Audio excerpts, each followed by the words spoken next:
human story is much more mysterious than we've been taught. For more than a quarter of a century, I have been focusing on the possibility of a forgotten episode in human history, of a lost civilization. My evidence suggested very strongly that there had been a global cataclysm somewhere around 10,500 BC. This mass of new evidence comes out on precisely what I was talking about. I was 300 years out. If we were to have another event like the event that happened 12,800 years ago, our civilization would not survive it. All these great buildings, all this tech, we would be gone. Archaeologists should not take the view that they have got a firm and fixed picture of the past, because actually we know so little. What's important is to question prevailing narratives all the time. Really, for thousands of years, human beings have worked with plant medicines. They have been an integral part of human culture. All ancient civilizations were using means to alter consciousness. They were central to some of the best and greatest achievements. Consciousness is a giant mystery. There are lessons we can learn here in this level of vibration. Maybe we should be considering that the depth of human experience is more than just material things and technology and our egos. I think what's needed is a recognition of how incredibly fortunate and blessed we are to live on this beautiful planet. And every minute of every day should be spent caring for it, because if we don't care for it, it won't care for us. It's our choice. Always was, always will be.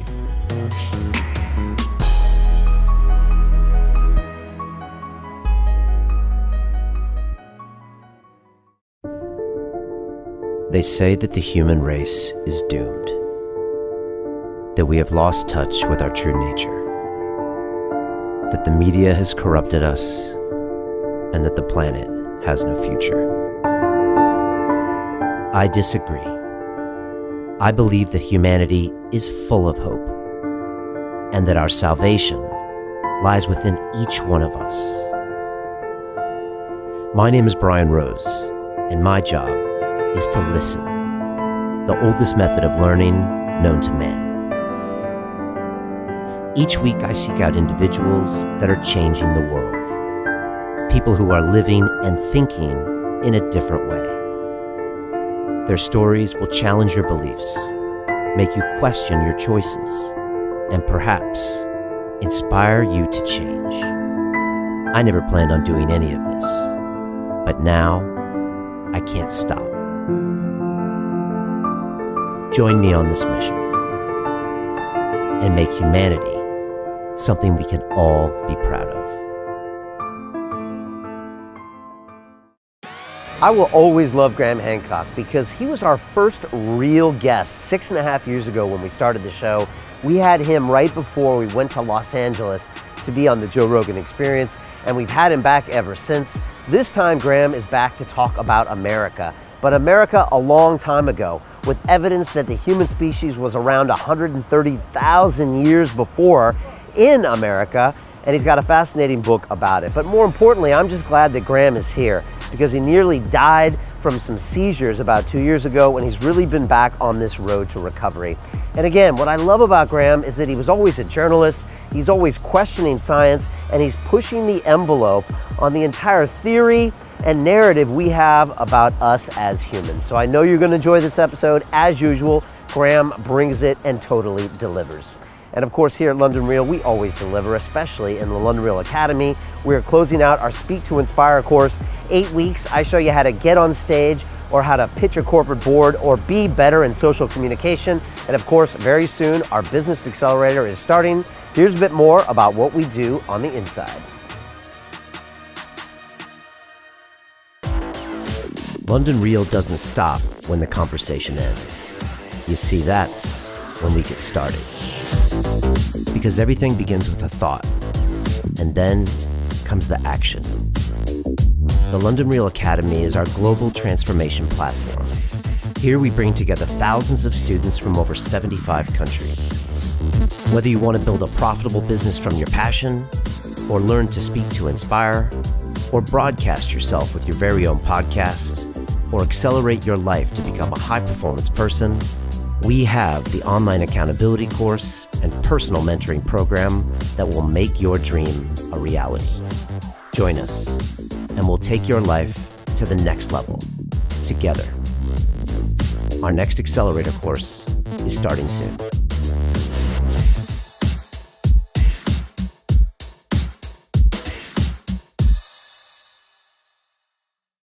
This is London Real. I am Brian Rose. My guest today is Graham Hancock, the British journalist and author of numerous best-selling books, which have sold more than 9 million copies worldwide.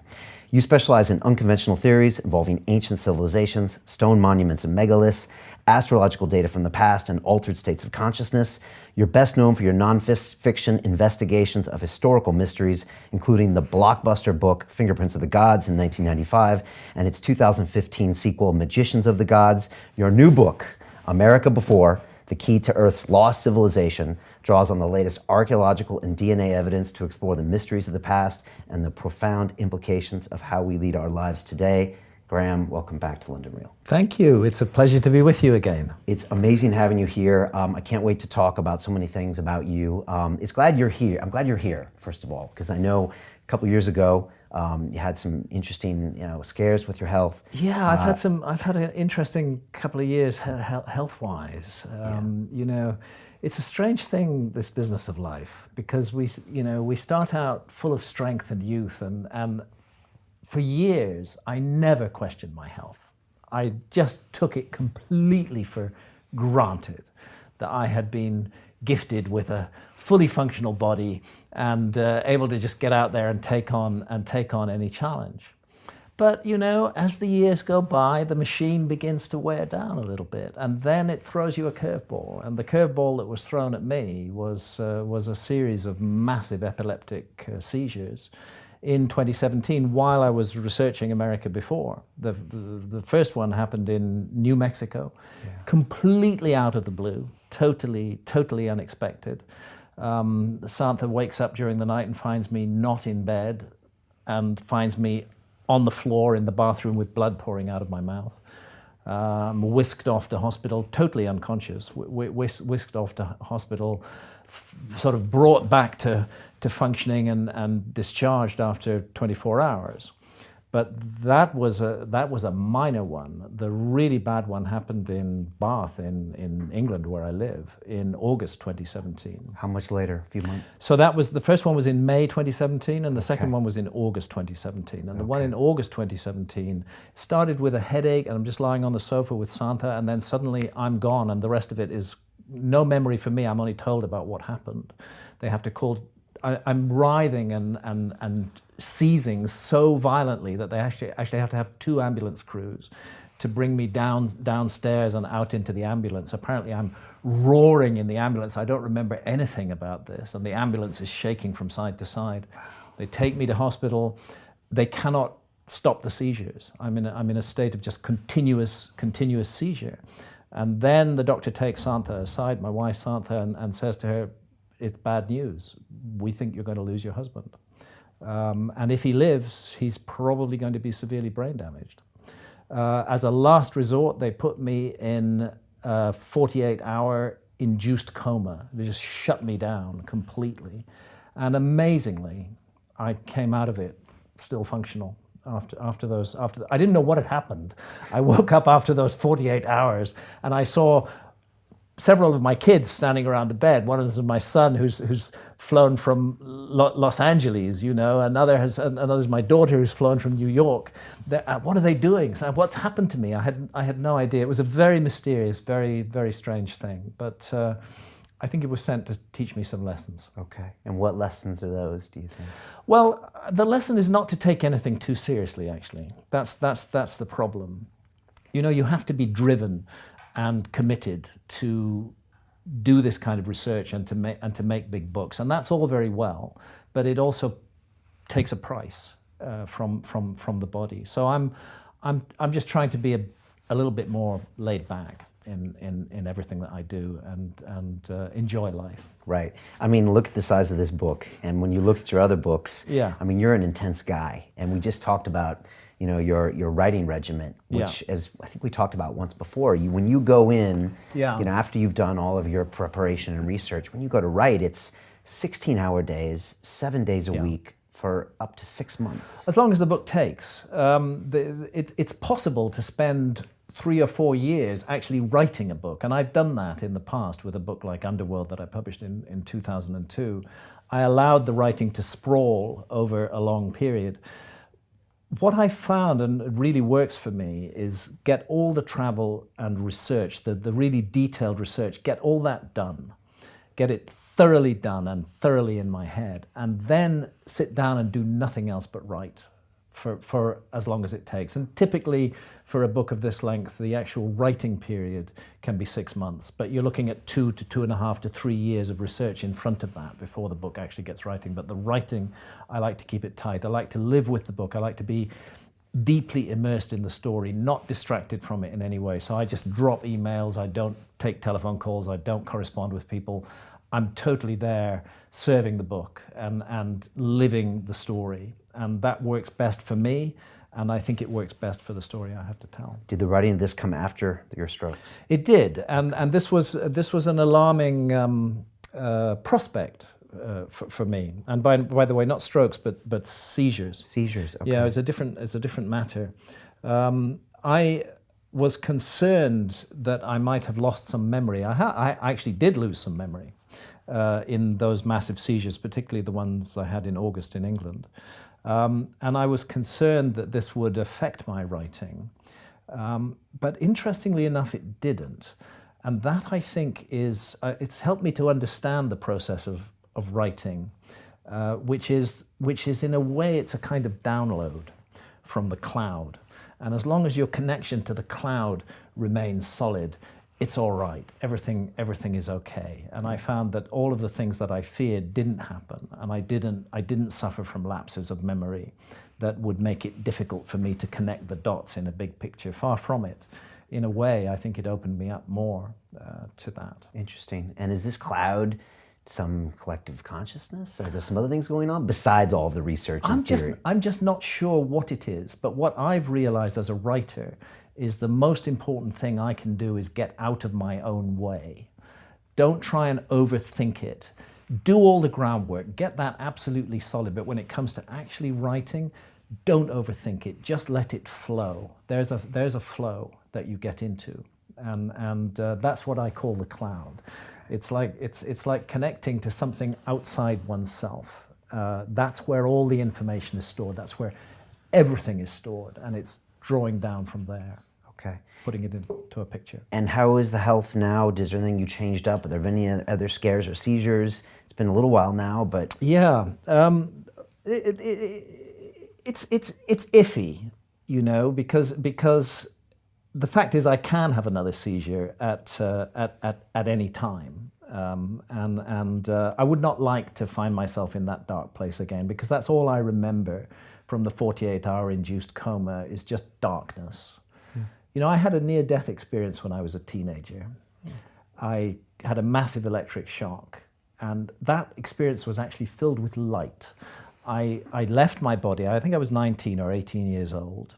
I came out of my body, I was up around the light in the kitchen looking down at my body sprawled on the floor. And I just remember thinking, this is really interesting. I wasn't afraid at all. And there was a sense of a vast expanses beyond. And then I was back in my body. I didn't get the tunnel of light. I didn't get the deceased relatives saying it's not your time. Right. I was just back and functional. But when they put me in that induced coma following the seizures, no light, total darkness. It was just like I'd been taken offline, just switched off. And all that comes back to me from it is two things: a feeling of claustrophobia, and of course, a ventilator tube was stuck down my throat, and to wake up with that still down your throat, and you're looking, I'm waking in the night, and then what the fuck is this? What is this? What has happened to me? Very, very strange. So it can happen at any time, but I'm taking quite a number of precautions to try and make sure it doesn't, and I refuse to let it get in the way of my life. I've got stuff to do. I've got books to write. I've got journeys to make, and I've got a family to love. So it's all good, and I just have to embrace it. Do you think that early near-death experience might have taken you on this path of your life somehow, or to think differently somehow? I've had a lot of cause to think about that in the last couple of years, and yes, the answer is it did. It definitely did, because right there at a very early stage in my life, I got very clear evidence that we are not our bodies. Yeah, the body is part of us. It's the vehicle that we manipulate and move around this physical universe in, but we are not our bodies, and we cannot be reduced to our bodies. Consciousness is a giant mystery, and I believe it manifests in physical form for certain specific reasons. There are lessons we can learn here in this level of vibration in physical form, where there are direct physical consequences for what you do. Important lessons to learn, but I don't think that's the whole story at all. I think it's just part of a much bigger, much longer journey. Yeah. Before we jump into this book, and I really want to find out why you wanted to write this and why now as well. And it's a trilogy, right? It's the third one in the series? Well, I don't see it that way. Okay. What I would say is that for more than a quarter of a century, I have been focusing on the possibility of a forgotten episode in human history, of a lost civilization.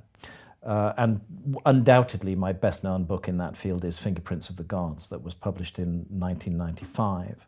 And then a series of books after that, The Message of the Sphinx, that I wrote with Robert Bauval, Heaven's Mirror, the big photographic book that I did with my wife, Santha, an enormous book called Underworld that I published in 2002, based on 7 years of scuba diving, looking for structures on the submerged continental shelves that were above water during the last ice age. But what I see it as is a continuing journey. I don't really neatly package it into trilogy.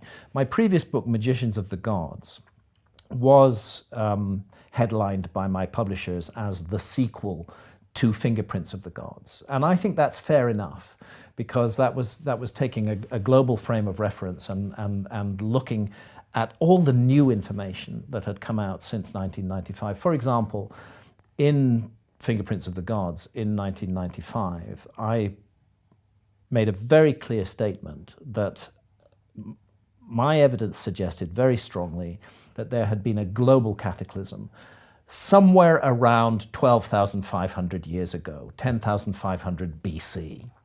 And that was the central figure in Fingerprints of the Gods, that there had been this event, but I couldn't really say exactly what the event was, that something awful had happened to the world. And I explored quite a number of possibilities in Fingerprints of the Gods as to what that could have been. But what then happened as we come through 2007, 2008, 2010, is this mass of new evidence that comes out on precisely what I was talking about, a global cataclysm. And the dating on it, this is science. This is not some journalist sitting writing a book at home. This is 60 leading scientists in the field of astrophysics and geology, very strongly and firmly presenting evidence of a global cataclysm caused by a comet impact 12,800 years ago. So I was 300 years out in the estimate that I put forward in Fingerprints of the Gods in 1995. And more than 10 years later, science comes back with new information. So I don't see it so much in terms of a sequel as more in terms of following the evidence where it leads. And when the evidence starts to mount and becomes overwhelming, then I will do a book on it.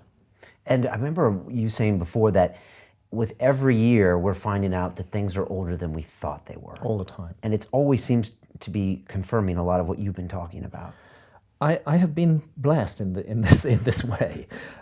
In the same period of time, because if you had done your research 50 years ago, maybe this wouldn't have been happening. It would not have been happening, no. And perhaps it would have been impossible for me to do that research 50 years ago.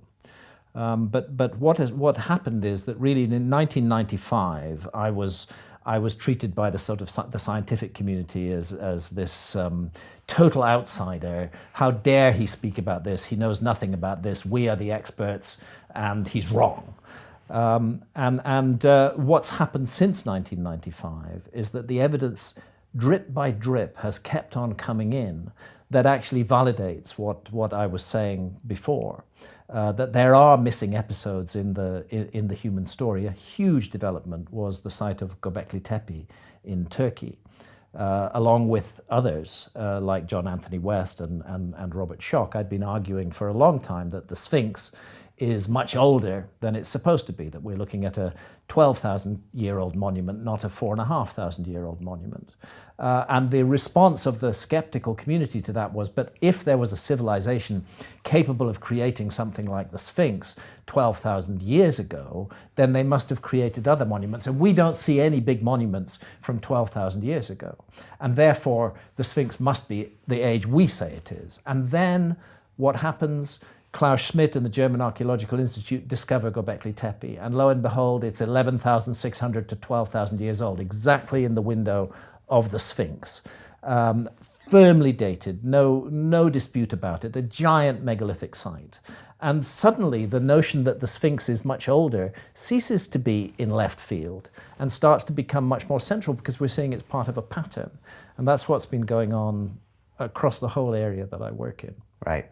And yet some of the critics still say that those are independent occurrences, that it isn't all linked. And I know you were on Rogan with Michael Shermer, and this was part of the dialogue. I remember him saying that these still could be independent. I know that happened about 6 months before some of your medical pieces. What did you learn from that conversation with him and the feedback? Well, first of all, it helped me to understand that in dealing with history, and particularly in dealing with prehistory, there is a difference, because history is based primarily upon written documents, and prehistory you're dealing with objects, artifacts that are dug up out of the ground. I began to realize how ideological this is, that actually when I'm dealing with academics, with archaeologists or professional skeptics of any kind, I'm dealing with people who already have an ideological position. And that ideological position is confronted by the position I take. So in an ideological war, what you try to do is to destroy your opponent in any way, fair or foul. And it's helped me to understand that there is an ideological war over our past. For example, when it comes to large-scale animal extinctions, which happened at the end of the Ice Age, what they call the megafauna, the mammoths, the mastodons, the saber-toothed tigers, the giant sloths, all of these creatures were in the world until 12,800 years ago, and then they were gone overnight. Very, very radical, rapid change. Now, the mainstream, for some reason in this ideology, doesn't like cataclysms. It doesn't like cataclysmic events. It doesn't want to think that that cataclysms have played a role in the human story. So seeking for a way to explain the disappearance of the megafauna, the natural option for mainstream archaeologists is to say, oh, that was human predation that did it. That was human hunting that did it. And suddenly we're required to picture a group of hunter-gatherers who are so incredibly efficient and so ruthless that they wipe out the entire megafauna of, for example, North America in a matter of months. I don't know any hunter-gatherer community that behaves that way. They respect their prey. They live with them. They codepend upon them. They don't wipe them out. What does wipe them out is a giant comet impact, which melts the ice sheets and causes huge flooding over North America. So there's a tendency in the study of prehistory to want to keep the past kind of nice and calm and just the way it is now. There's even a word for it. It's called uniformitarianism. And it's a doctrine that things should have unfolded in the past, much in the way that we see them unfolding now. So if we don't have any giant cataclysms happening in the Earth now, then there wouldn't have been any cataclysms in the past. And yeah, we know about the dinosaurs and they were made extinct by an asteroid, but that was 65 million years ago. Surely within the human story, there's been no such thing. And as a result, scholars who attempt to investigate the possibility of a past cataclysm often find themselves in the crosshairs of very vicious attacks from their colleagues, as though somehow they're upsetting the apple cart in some way, and as though we shouldn't think about these things. I don't think that it's deliberate, planned censorship. Right. I think it's the mindset of the individuals who we have entrusted with interpreting our history for us. And that is a mindset that is troubled by cataclysms. It doesn't want them to have happened, whether consciously or subconsciously, and looks for other reasons to explain why things are the way they are. Yeah, it's important you say that, because it's not, in your mind, that conspiracy. It's I just don't think so. a natural tendency for them to shy away from these things. Yes. Because also, keeping things in the status quo keeps everything Yes. the way it should be. Yes. Keeps them in their same jobs, their institutions alive. Absolutely. And so they just naturally become uncomfortable Yeah. and resist when they hear these new theories. Very much so. And this is a classic example that I go into in this new book of archaeology going radically, drastically wrong. And it's partly connected to that so-called overkill theory, where the megafauna were supposedly wiped out by this ruthless hunter-gatherer population. And it's an archaeological theory called Clovis first. And it dominated American archaeology for 50 years. The notion that there's a culture that archaeologists call the Clovis culture. We don't know what they call themselves. They're called the Clovis culture because what's called the type site, the classic site that they were at, is near the town of Clovis, New Mexico, in a place called Blackwater Draw, near Clovis, New Mexico. And apparently the archaeologists needed to go to Clovis to get beer, so they called it the Clovis culture. Okay. And this Clovis culture, there's no evidence of it in North America before 13,600 years ago. It flourishes for about 800 years, and 12,800 years ago, it vanishes completely from the picture. The position of archaeology for 50 years is those were the first human beings to enter America. No human beings entered the Americas before 13,600 years ago. And those are the same archaeologists who repeatedly called me a pseudoscientist or a pseudo-archaeologist for suggesting other possibilities. But lo and behold, what do we find? Round about 2010 onwards, the evidence becomes overwhelming that Clovis was not first at all, not first by even a tiny margin, a huge margin, first by a huge margin, not 25,000, 35,000, 50,000. As part of the research for this book, I went to the San Diego Natural History Museum and interviewed Dr. Tom Desmarais, who's the chief paleontologist there. The reason I interviewed him was because he'd just had an extraordinary paper published in Nature in April 2017. And that paper documents human presence in North America 130,000 years ago. That's 10 times as old as the Clovis culture. And all archaeologists admit this now, that the Clovis first was a mistake. They got it wrong, completely wrong. Human beings have been in America for much longer than that. But what they don't comment upon is the careers that were ruined as a result. People like Jacques Saint-Mars, who excavated Bluefish Caves in the Yukon. He had his career literally ripped to shreds by his colleagues because he was proposing humans in America 25,000 years ago. He had his research funding withdrawn. He could only continue on his own buck. Nobody was supporting him, but he was right.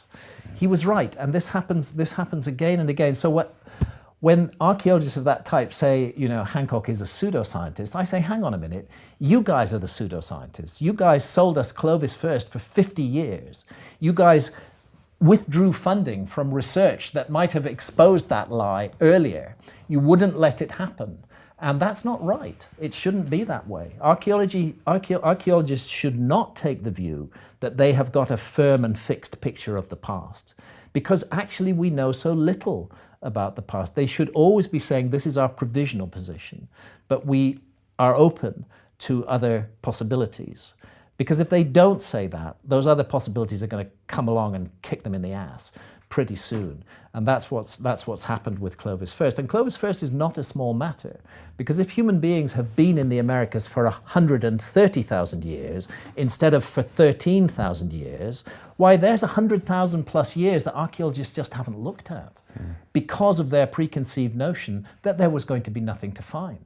There was actually a dictum against digging below Clovis levels. You know how in archaeological strata it's like a layer cake, and you have certain levels. And the view was, let's not waste research funds digging below Clovis because we know there was nothing before Clovis. What an idiotic, what a ridiculous position to take. Those archaeologists who did risk it and who dug deeper, like Al Goodyear at Topper in the Carolinas, they found human stuff going back tens of thousands of years earlier. So, I think we're dealing with an ideological discipline, and I think it should be more provisional in what it says and in what it claims, and it should be less despising of people who consider other possibilities, because that's a useful thing to do.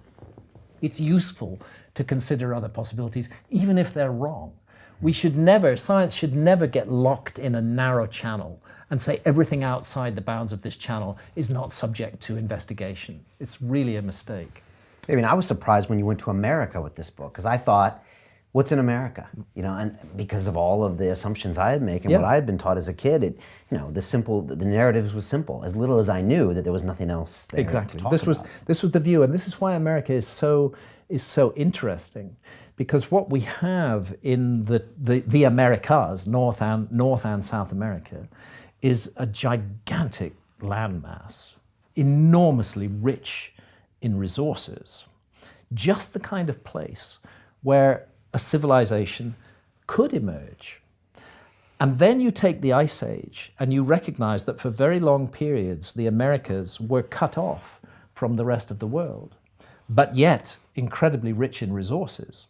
So now we know that there were human beings there from 130,000 years ago, and we know that archaeologists haven't been looking at what they were doing. Now's the time to ask, what were they doing? What was going on in the Americas in that time? And again, a need for archaeologists to be more humble. How much have they really looked at? Take the Mississippi Valley civilization, which plays an important role in this book. The famous sites are sites like Cahokia or Poverty Point, or the Ohio sites such as High Bank and Newark. Amazing, huge geometrical earthworks, absolutely stunning. But the trouble is that in the 18th and 19th and 20th centuries, there was massive, large-scale destruction of these ancient monuments. They were not considered to be worth preserving. The needs of agriculture and industry were more important. So what we can say is that round about 90% of the monuments that were in the Mississippi Valley in, say, 1700 are gone now. They're not there. So archaeologists, in drawing their conclusions about that culture, are drawing it on a tiny fraction that's randomly left by chance from the mass-scale wipeout that was caused. And then when the archaeologists come to it with preconceived ideas about what sort of culture it should be, that's another form of censorship that imposes itself upon the past. We should let the past speak for itself. And was that just human destruction without people thinking about it? Why were they Well, destroyed? I mean, first of all, there was the view. Things have changed. We live in a different world today. But America in the 18th and 19th centuries was in an aggressively expansionist, expanding westward, and that involved taking the land of the indigenous inhabitants. Right. Well, if you're going to take away,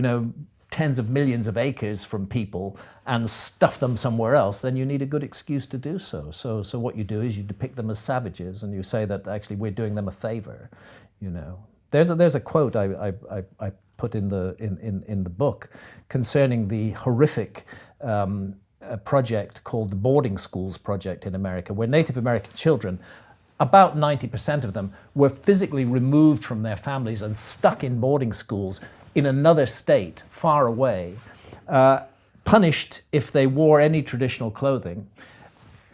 Given the whole ideology of Western civilization and encouraged to cut themselves off from their roots. Well, no wonder we're a species with amnesia if we take the entire cultural memory banks of the indigenous inhabitants of the Americas and deliberately wipe them out.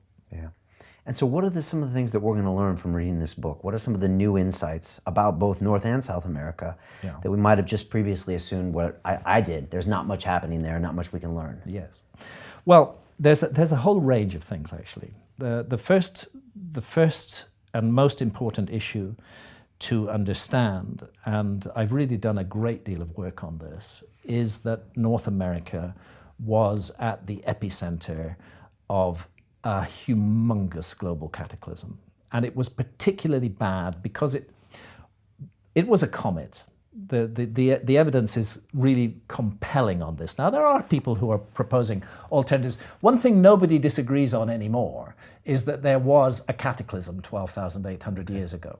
The best case, as far as I'm concerned, is the Comet case, and we have a group of more than 60 leading scientists who are making that case very, very strongly in the pages of all the mainstream journals. But we have to consider the nature of that cataclysm. It was very, very odd. At that time, North America had been, and the world actually, had been emerging from the Ice Age for several thousand years. The world had been getting warmer. The ice sheets had been getting shallower.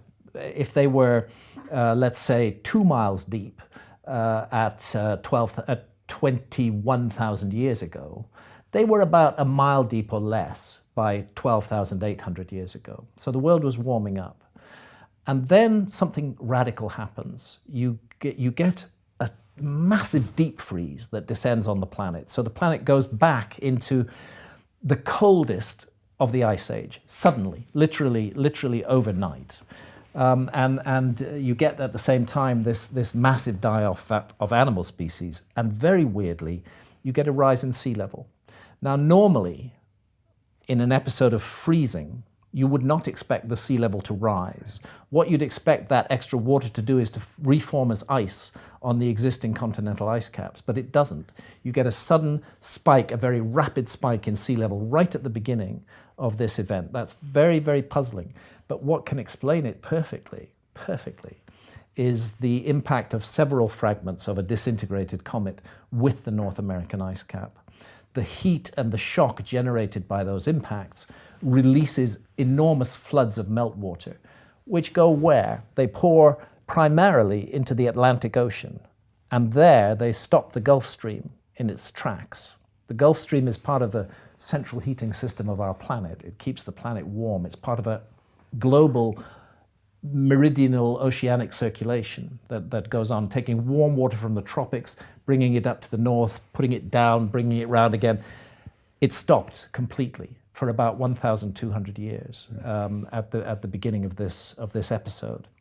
And that was caused by that release of meltwater, which is measured in the sea level rise that we see at that time. Recently, just recently, there's been news of the discovery of a very large crater in Greenland, actually 32 kilometers wide. It's been discovered with remote sensing. I read about that. And actually, a lot of the evidence for the cataclysmic event that took place 12,800 years ago does come from Greenland. Why? Because they have had permanent ice cover in Greenland for hundreds of thousands of years, right through to today. So they're able to put down big tubular drills deep into the ice and bring up a core which has different chemical elements at different levels. And from that, they can tell what the climate was in the world at that time. And more than that, they can tell, for example, were wildfires burning? Was there a huge amount of, they call it biomass burning going on? That leaves specific chemical signatures in those ice cores in Greenland. The biomass is not burning in Greenland, it's actually burning in North America. But it's carried by the winds, the smoke and the soot are carried by the winds to Greenland and show up there. So we have this discovery of a very large crater in Greenland. We've already had from the ice cores evidence that are called impact proxies. For example, platinum, iridium, melt glass, nanodiamonds. They're caused by the heat and shock of an impact. But now we have a 32-kilometer wide crater in Greenland. The scientists who are working on this regard this as a global event. There's evidence of impacts as far south as Antarctica, as far north as Greenland, as far east as Syria, and right the way across the Pacific Ocean as well. It's a global cataclysm, but the heart of it was North America, and the North American ice cap, the Laurentide and the Cordilleran ice caps were joined to the Greenland ice cap. They were all one thing. So this is, to my mind, is likely to prove to be further evidence of the cosmic nature of this cataclysm that occurred 12,800 years ago. And it's on a scale that, were it to repeat in our world today, which actually is not impossible because the remnants of the original giant comet are still in orbit, and they form a known meteor stream called the Taurid meteor stream, through which we pass twice a year. If we were to have another event like the event that happened 12,800 years ago, I can say with absolute confidence that our civilization would not survive it. It would not survive it. All these great buildings, all this amazing machinery, all this tech, none of it would stand us in good stead. We would be gone as a civilization. It would become a punctuation mark in the human story. And when I look at that scenario, bearing in mind that we do pass through the Taurid meteor stream twice every year, for 12 days in June and for 12 days in November, we pass through it. When I look at that situation, I ask myself, who in the planet today would survive a disaster on that scale? What kind of people would survive it? And I know it wouldn't be me. I know it wouldn't be the majority of urbanites, or indeed scientists, or any of the creations of the modern world. The people who are really fit for survival in a world in turmoil are the hunter-gatherers. They're the meek of the earth, you know, in Namibia, in the Amazon jungle. People whose daily business is survival. They would hardly be knocked sideways by this event. They would just take it in their stride and they would carry on. They would not suffer the psychological damage. Can you imagine the psychological damage of billions of people who are used to living in the comfort of cities, with every necessity laid on for them every day, without any difficulty in acquiring it? That suddenly all that stops. Can you imagine the effect of that on the educated Western mind? It would be extremely bad. But the hunter-gatherers would survive.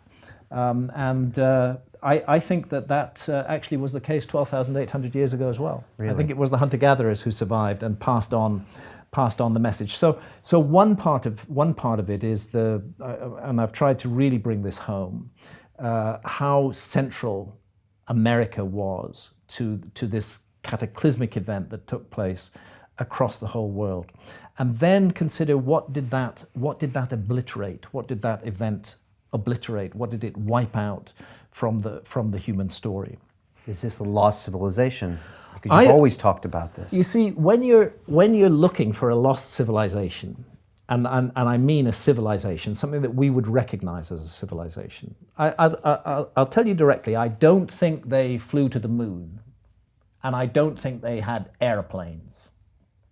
But I think that we're talking about a civilization more than 12,000 years ago, which was as advanced as our civilization was, say, in the late 18th century or early 19th century. In other words, they could navigate the world. They could explore the world. They could measure the Earth accurately. They had precise astronomy. They could create beautiful maps that were accurate in terms of latitude and longitude. That kind of level of civilization. I think that's what was sitting there. Now you need a place where such a civilization can evolve, and you need to explain why archaeology hasn't found it yet. And I've considered many possibilities over the years. Back in 1995 with Fingerprints of the Gods, Antarctica looked very interesting to me. Later I became very interested in what's called the Sunda Shelf, which is the area of land around what's now the Malaysian Peninsula and the Indonesian islands out to the Philippines. That was a continent-sized landmass that was above water during the Ice Age and is underwater now. Very interesting to look there and see what's going on there. But the one place that nobody ever looked, precisely because of the ideology, precisely because of what we've been taught about the Americas, was the Americas. Right. Nobody looked there. It was not considered worth looking there. And I think that's a huge mistake, because the Americas stand out as a candidate with this amazing richness of resources.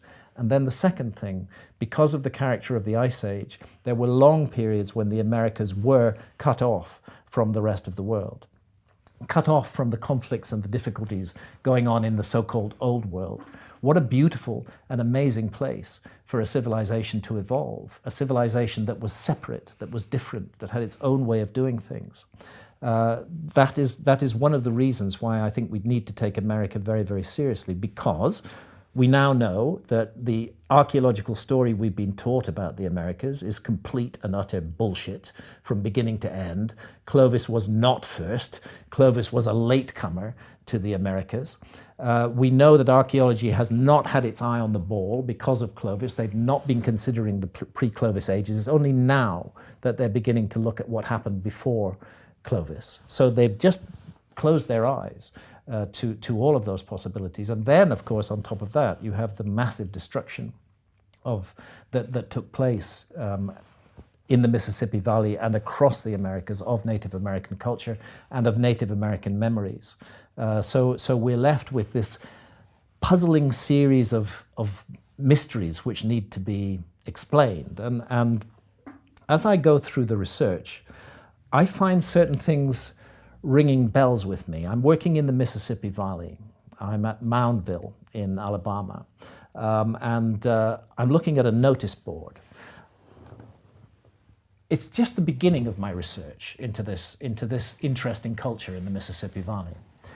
And the notice board has been put up by the site, and they're telling us about the site. And what they say is that the whole site was about afterlife beliefs, and that it was believed that on death, the soul of the deceased would ascend to the constellation of Orion, and then would pass through the constellation of Orion to the Milky Way, and then would make a journey along the Milky Way where it would face trials and tribulations and be judged on its behavior during life. The weird thing is, that's exactly the ancient Egyptian system of religion. It's exactly the system. It's too detailed to be a coincidence. What is that narrow star shaft in the Great Pyramid doing, if not pointing at the lowest of the 3 stars of Orion's belt? To send the soul of the deceased up to Orion, then indeed a journey along the Milky Way, trials and tribulations, and a judgment. The same story exactly. But how do we explain that? Can it be a coincidence? No, I don't think so. Details are far too complicated. So what's the answer to this? Could ancient Egypt have directly influenced the Mississippi Valley? Well, no, actually, because ancient Egypt has ceased to exist as a civilization by the time that many of the Mississippi Valley sites rose to prominence. Couldn't have happened then. The conclusion I come to is that what we're looking at in both areas, in ancient Egypt and in the Mississippi Valley, is a legacy of ideas from a remote common source, which actually influenced cultures all around the world. And it's why we find these astonishing similarities. I think a deliberate effort was made by the survivors of that cataclysm, those who came from the lost civilization. A deliberate effort was made by them to try to restart their civilization. And they used the hunter-gatherers with whom they coexisted in the world at that time as their seedbed to try to plant and re-establish these ideas. And that's why we find the same ideas cropping up all around the world in cultures that definitely were not in contact with one another. And trying to explain it by direct contact doesn't work. What does work is going far back, 12,000 plus years back, going right back to that time when these ideas were seeded all around the world.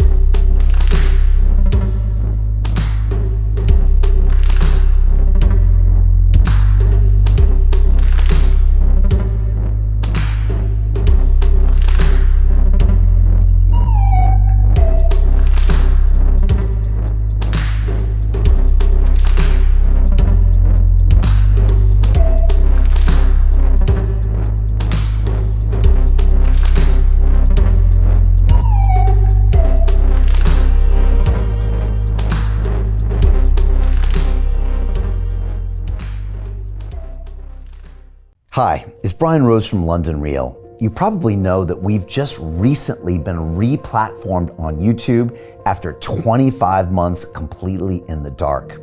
The truth is, I really need your help.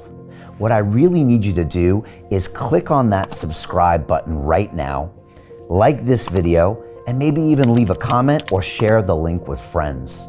We're really fighting against an algorithm that's tried to keep us quiet for so long. And the more subscribers we have, the more people watch our content, the better guests we can bring you, the better content, and we can continue transforming lives. We've been doing this for 14 years now. I want to do this for another 14 years, but I really need your help. So click on that subscribe button, like the video, leave a comment, share this, and we're going to continue to bring you more and more great content. Thank you. Most people will never see this opportunity. Dubai luxury transformation projects have historically delivered 40 to 90% annual returns. That is incredible. These were once reserved only for insiders with access. I spent 15 years on Wall Street and I learned this: the biggest returns always go to the people who get the call first. Now, you finally can.